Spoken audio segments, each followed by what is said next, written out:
Now let's play hot seat. What's hot seat? Yeah, let's play hot seat. Is when you put someone in the hot seat, you can ask them anything, like crazy questions that Yeah, they have let's to do answer that. honestly. Really? David, I'm an open book, dog. David, how long have you been in love with Madison? 5 months. Oh, Jesus. 5 years would have been more accurate. Oh, When you first saw me on the gram. What the fell fuck does hard. that mean? Yeah, whatever. It fell hard. Oh, don't you love Jesse Eisenberg? I do. I yeah, love he's Jesse like the Eisenberg. best, the coolest nerd in the world. Sure. Yeah, he's just cool. I think it's everything for characters. Like Matthew Gray Gubler is dope, but like his character in Criminal Minds is who I fall for. Madison So loves not- Rick and Morty. She loves Jason has a Nathan character Fielder. called do. Carmelita. It's like a Prostitute. it's a prostitute basically. Interesting. Does So that- other side of the spectrum. Is that something that makes you If it's an intellectual Thrilled. Are you into prostitute, guys that then do you never prostitute know. characters? Jeez. Could be my thing. Carmelita's not the most intellectual, but it is a really good character that he does. Thank you so much, I'd David. It's be- good to be here. What is your biggest turn off? Like people who are- what's a deal breaker? I should People say. who are really arrogant and people who lie. I hate liars. You Yeah. think David's arrogant?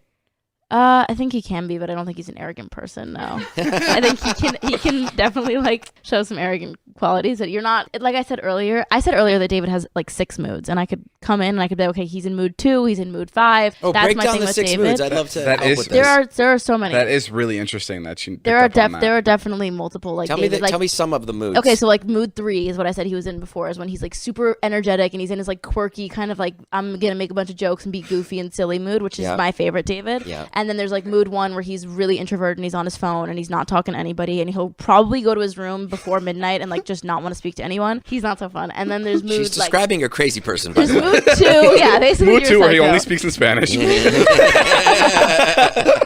No, but you have a lot of different moods, and I was basically saying that he has multiple moods and Right. Multiple personalities. Yeah. It also pretty depends much. like how I wake up, when I wake up, like what I'm feeling. Like If sometimes you had just napped, see, he had just taken a nap, yeah, I so just now took a he's nap, super so hype. I'm a little bit energetic now. Like I'm ready to go. And Madison walked in, and Madison always wears like the nicest sweatsuits. Like they always look like she's like going to the most fancy like sleepover Sweatsuit ever. convention. Yeah, I don't know, and it just puts me in a good mood. And what does that do to you? Well, she looks so comfy, and I go, "We're having a sleepover," and I start bouncing up and down on the back. 'cause That's genuinely what happens. I just get so He starts excited. throwing pillows at me and I shit. start throwing pillows. What's your biggest turn off? My biggest turn off. I think David are just on our first date right now on the podcast. That's really what's happening. biggest turn off. I don't like when people aren't good at like reading the room. Like I Like, don't pick up on social cues. yeah. Oh, that's very annoying. that- That's a very annoying trait. That like one of the scariest things I could imagine, like bringing a girl to your friends and then the girl saying something that's like super uncomfortable and Or, like like, double private or, like- and like doubling down on it where your friends are looking at you and giving you weird looks. Right. Like that's how you know it's like when when the girl you're with Sure. is making your friends uncomfortable. Oof. That's like a big turn off. I feel you. Or I mean, this is like a more general turn off, but like washing your hands. I think it's so important to wash your hands. I'm not just saying this in the I midst literally of coronavirus. texted my friends today. I was like, we should all take a bath in hand sanitizer. Like, Whoa, literally. okay. That's so true. Texted your friends. Let's all take a bath. Yeah, it's all Right take a on. bath in hand sanitizer. Okay. Can't breathe Shut anymore. up, David. Do you think size matters? This is crazy. Well, No, you I honestly literally told me don't. to ask no, you I whatever. honestly don't. You don't. No, I think that what matters is chemistry and passion and how you feel about a person. I'm being so genuinely serious. Do you think that there's only one person out there for you, or you think you could fall in love with multiple people? I think you could fall in love with multiple people. I think that there's probably like one person you could have like I don't know. I think your first love will always kind of like hit different. Right. At the same time, I don't really know. What's your relationship like with your parents?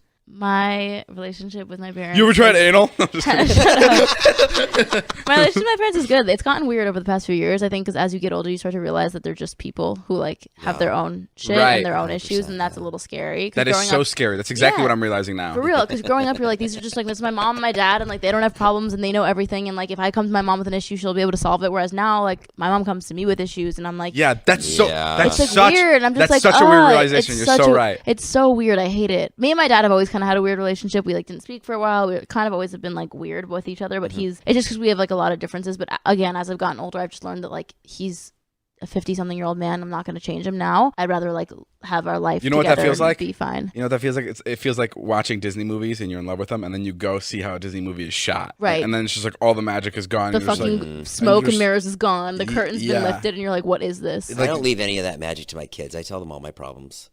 well, yeah. I mean, I kind of You're a respect you're a them. special case that has. No, but I totally It's agree. so like, weird. like I just recently I found out that like, oh wow, my parents have like regular problems that I have, and like it totally breaks like a wall where like you thought your parents were these like magical, safe when you're like in the untouchable house with your parents growing up. You're just like, oh, my mom and dad are down the hall. If someone were to come and try to kill us, they'd save me, and it's all good. Whereas like now, I'm like, I don't know if my parents would be able to save me. Like I'm gonna be a dad at one point. Yeah, and I hope terrifying. my kid doesn't trust me in fucking protecting him when someone breaks in the house. No, I know he's gonna think that he's in good hands, but fuck no. No, but when you're a parent, you can protect your kids because something kicks in. You think? Yeah, there's like definitely an instinct. Someone told me once, it was before I had kids, and I was like, oh, what's it like having kids? And he goes, well, you see that swimming pool? Because we were by a swimming pool. And I go, yeah. He goes, now imagine there's a bunch of sharks in there, and your baby fell in.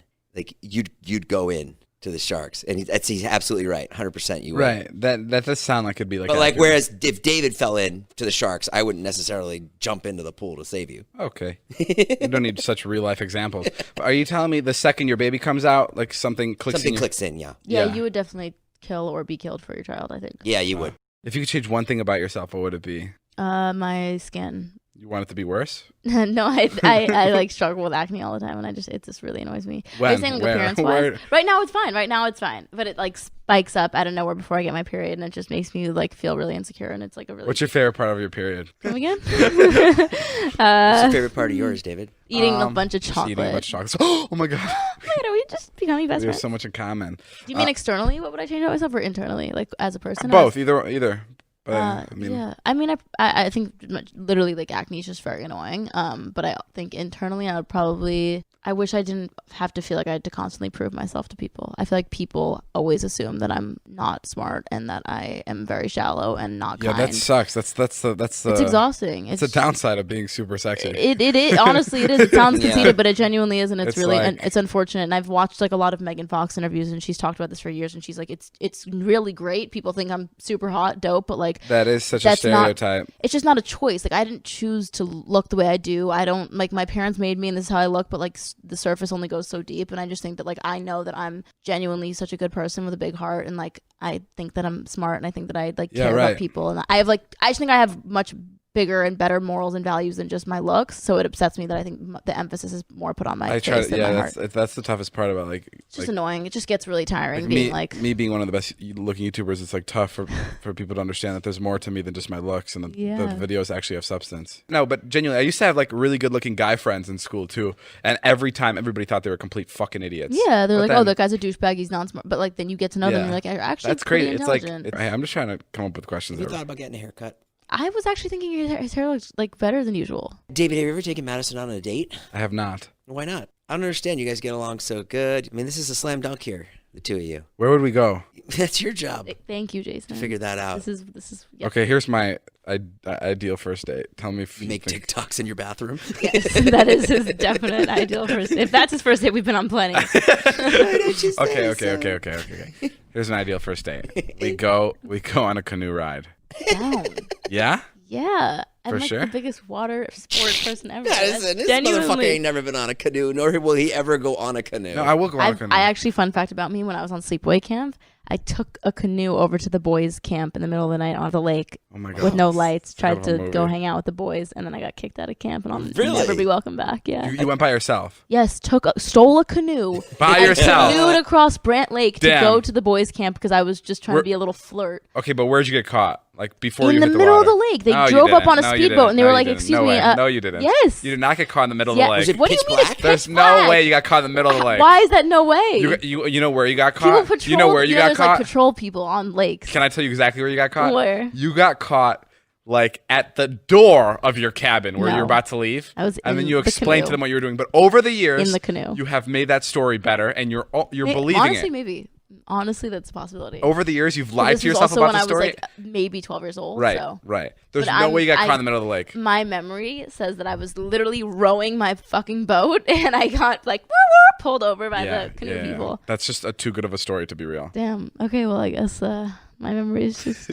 Your parents have to come get you? Oh, yeah. I was like kicked out of the camp. I can't even go back and like sleep on visiting trips. Who was this boy that you were seeing, and how was he so disinformed? Well, so we had socials. And the boys would come over to like on their buses, and they would hang out with us. And I was hanging out with a group of them, and they were like, "You should come to the boys' camp later tonight. And I was like, honestly, I'm down. Like, we weren't going to do anything. And we were 12 years old, but it was just more like, being flirty and whatever. And I got in the middle of the night on a canoe, and I fucking canoed my ass across the lake. It's very close. You're picturing like an ocean. Like it was like a very small little lake. I don't know, man. Okay. It's a little suspicious to me. Okay. Why don't you believe her?